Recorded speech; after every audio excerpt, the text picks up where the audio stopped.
বাংলাদেশে জন্ম নেওয়াটাই পাপ আমাদের জন্য। আমি একজন প্রবাসী রেমিটেন্স যোদ্ধা। দীর্ঘ 3 মাস 5 বছর পরে দেশে আসছি, 3 মাস দেশে থাকছি, লক্ষ লক্ষ টাকা বাংলাদেশে এখানে আমি খরচ করছি।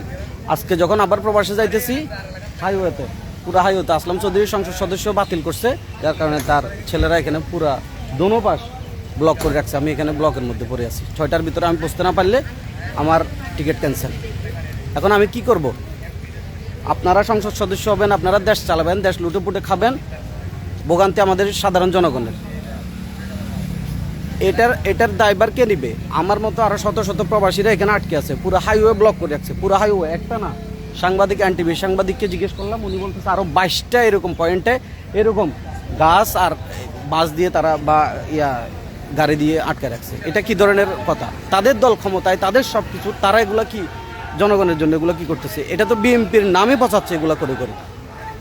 বিএনপিকে মানুষ ভালোবাসে, বিএনপি সরকারকে মানুষ ভালোবাসে, কিন্তু তারা যা করতেছে এটা তো আওয়ামী লীগের সেই পুরনো কালচারের ভিতরে তারা ফিরে আসতেছে। এখন আমাদের সাধারণ জনগণ, আমরা যারা সাধারণ প্রবাসী আছে, আমরা কীভাবে আজকে এয়ারপোর্টে পৌঁছবো? এটার বিচার আমি জনগণের কাছে দিয়ে গেলাম, আপনারা এর বিচার করবেন।